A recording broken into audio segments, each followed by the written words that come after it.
All right, ma'am, are you Devon Atkins? And Ms. Atkins is on probation for the third-degree felony offense of injury to an elderly person. That's started at May 23rd of 2022. There was a motion to adjudicate probation filed. She entered pleas of true to counts 4 and 5. Does the state have testimony with regard to counts 1, 2, and 3? Yes, if the court would like. Yep, I think I would. Down there, call, Ms. Shakita Cole. Yes, ma'am. Good morning, Ms. Cole. Would you please raise your right hand? Do you swear or affirm the testimony you're going to give in this hearing will be the truth, the whole truth, and nothing but the truth, so help you God? Thank you. Ms. Cole, would you please state your full name for the record? Shakita Cole. How are you employed? I'm employed at Jackson County Adult Probation.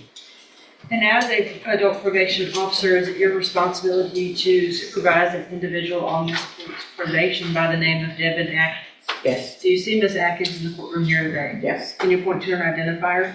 Right here in the blue jumpsuit. Your amended record reflect Ms. Cole has identified your probationer Devon Atkins. Record will so reflect. And I'm Ms. printing. Cole, as with every probationer, when they are placed on the probation, are they given the rules and restrictions placed upon them and what they are supposed to do to follow the course order? Yes, And each one of those in detail is gone over with them so that they understand everything that they're required to do. correct? yes, Was Ms. Atkins so advised yes. at her intake? She was advised at her intake and at a TTM at the Melton Center in person. Okay, and describe for the court what a TTM is. A treatment team meeting. Okay, so in your opinion, Ms. Cole, as her probation officer, was Ms. Atkins fully apprised and aware of what she was required to do on probation? Yes, And were in fact a majority of those things intended to help her? yes, Advised that she was to report to the Community Supervision Department when directed by yourself and the court? yes, And did Ms. Atkins, based on your review of the file, fail to do that on multiple dates, including but most likely not limited to November 4th of 2024, November 19th of 24, and, and was that in violation of her probation order? yes, Did you address that with her and inform her, it is important to report, if you have something come up, you need to let me know? yes. And did she do that? No. Was Ms. Atkins, as a condition of said probation, ordered to perform community supervision hours? Yes, And and to report those to you? yes. Obviously, if you do not know that she has completed them, even if she has, is that a violation of her probation? Yes, To your knowledge, based on your review of her file and your supervision of her, did she either complete the hours or immediately report to you? Sorry, I'm reading that one. Mhm. No wonder everyone's looking. I was about to say- I know, I was about to, Community service. Well, that is in fact a condition of probation, right? Is it also a condition of probation that she is to report to you as her address and so that you know where she is all the time? yes, And if she does not do that, is it impossible for you to locate her? that is correct. Did she in fact immediately report to you her current address? No, she did not. Anything else? I know you and I have had a lengthy discussion about her that you feel would be appropriate for the court to know in conjunction with your testimony and your updated PSI. The main thing is her mental health. She refuses to address that. We've made appointments for her with Spinal Tap and she didn't attend the appointments. She's 100% when she was out unmedicated. So that kind of interfered with her completing her services. And she maintained contact with the victim in the case. So Okay. that part, her grandmother was trying to be there for her because of the mental health difficulties. And that's the main thing that we were trying to get her to address. Okay. Can I address anything? In a minute. Mr. Lewis, do you have any questions? Hold on, ma'am. You're going to get an opportunity, okay? Mr. Lewis, do you have any questions of Ms. Cole? Just briefly, during your supervision of Ms. Atkins, was you able to supervise her at points when she was on her medication and not on her medication? The entire time she has not been on her medication. So she's been unmedicated this entire time? Yes, during sir. your supervision? Okay. Anything else? Nothing else. All right. Thank you, Ms. Cole. Any other witnesses with regard to the allegations? Based on the testimony, Unless I may ask, Ms. Cole, Judge, Yeah. and you stated that earlier, Miss Evelyn Thibodeau, I believe that is her grandmother, correct? Yeah, respectfully. hold on, ma'am. at some point in time in November of 2024, was Ms. Atkins violating the condition the court had imposed that she not to have contact with Ms. Thibodeau for Ms. Thibodeau's safety? Yes.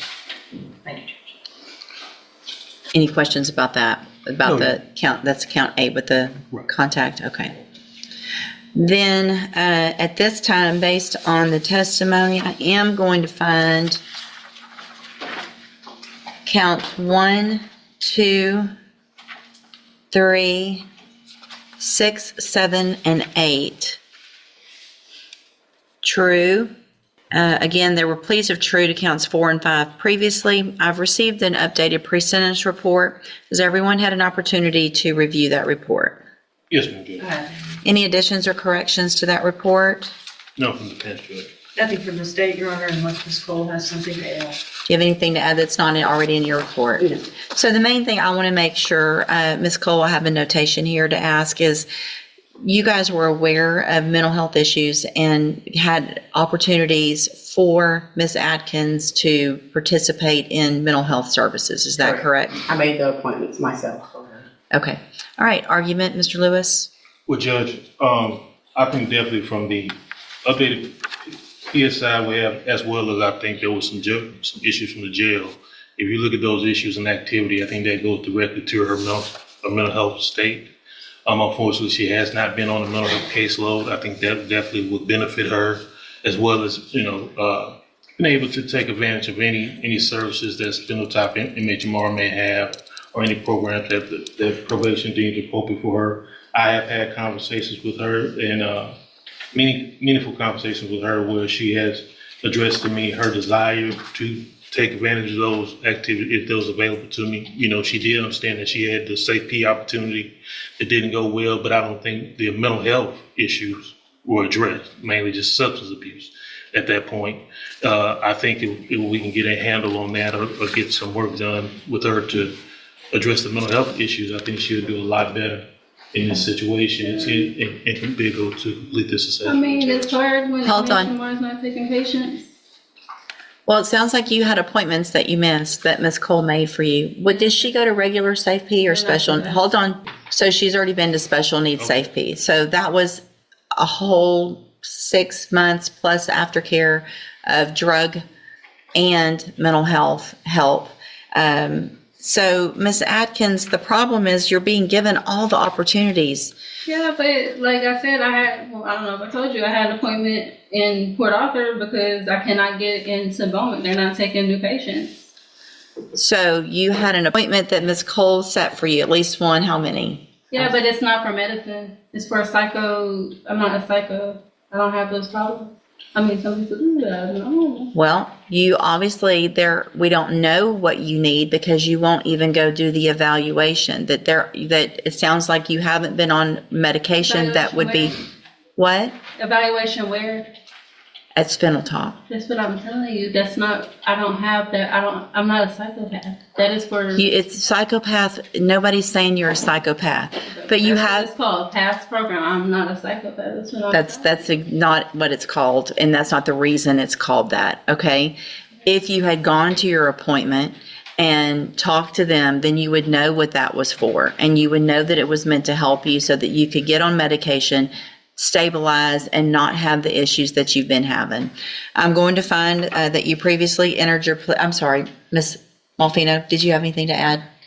No, Judge, I think that from my conversation with Ms. Cole, she's been gracious enough to offer to continue to work with her because I think she clearly sees the mental health issues. But as you can see, what Ms. Cole has been having to deal with is how the court has had to deal with Ms. Atkins today, and it's been kind of just this runaround circle. And in addition, I am going to find judicial notice of the court's file. Ms. Atkins was evaluated for competency to stand trial not that long ago. I think it was in January of this year. And I have that report. And the finding is that Ms. Atkins is competent, understands the nature of the proceedings, and is then just really making a choice not to follow through with what programs have been given to you, Ms. Atkins, to try to help you. So at this time, any recommendation as far as, I have one more thing to say. okay? She is not giving me the the information needed to follow up with those type of things. Okay, well, I don't She doesn't believe have you. them. I don't believe you. You don't Miss believe- Cole would never say, go do something and not tell you where to go or help you get there. No, she says she does not have a list of the community service. I'm not worried about your community service. I'm worried about your mental health and the fact that you're not doing what you need to, and you're still contacting the victim, and it's a serious case. And so I got to protect society, unfortunately, because you're not choosing to do the things I that. was gonna die, so I really didn't have much of a choice. Okay.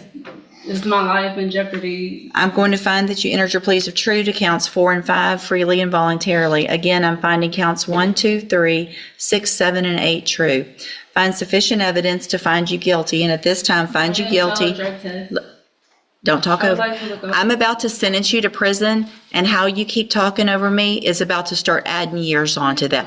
Stop talking. It's just going to get worse. Do you understand? Okay. I'm going to find sufficient evidence to find you guilty, and at this time, I'm finding you guilty of injury to an elderly individual. Sentence you to a term of 5 years in the institutional division of the Texas Department of Corrections. You will receive credit. You will receive credit on that sentence for any time that you've been in custody that the law gives you the right to receive. No. I'm telling you, like she thought, like I could not get up there. I'm going to hand you the trial court certification that shows I would like to speak to a detective. this was not an agreement, and so you waived your right to said appeal. had I need you to hospital sign rights. that I with gave you her. hospital papers. I gave her everything. I'm also I had handed a you. doctor's appointment and everything. That's what I'm I've got telling 5 you. more years that I could add on to that. Oh, man. I can give you up to 10. Have 'em. You need to stop talking so I can finish what I need to do, okay? I'm telling you, I'm not guilty. That's what I'm telling you. I did not have a choice. I have went to the hospital and everything. I'm handing you a 3 written times. admonishment regarding your ineligibility to possess a firearm or ammunition. Because of the judgment entered I against. don't have a gun. I'm not, just listen to what I'm saying. If you'll listen for a minute, you'll understand. Because of the judgment entered against you, you're ineligible under Texas law to possess a firearm or ammunition. I don't have a gun, man. Good, then you You're talking don't- to the wrong person. I'm Devon Atkins. I don't have a gun. I'm required No, to I'm read that telling to you, I everyone. don't know what you're talking about. I don't have a gun. Good, then you don't have to worry about that. Go back with the bailiff. Thank you.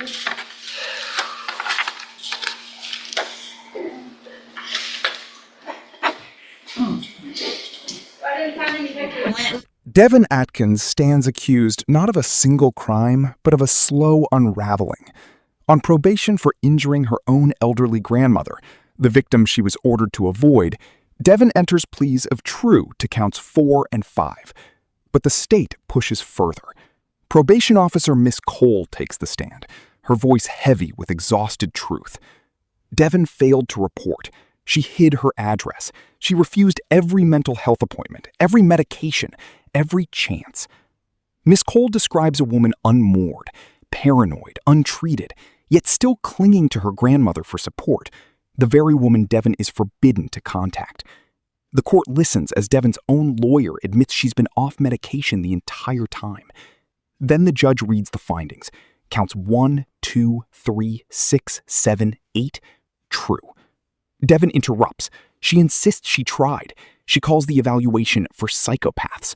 The judge's patience cracks. I don't believe you, the judge says. Devon's life is not in jeopardy, but her freedom is. The sentence falls like a blade. 5 years in Texas Department of Corrections. Devon protests, still not listening, still not understanding. The judge warns of more years.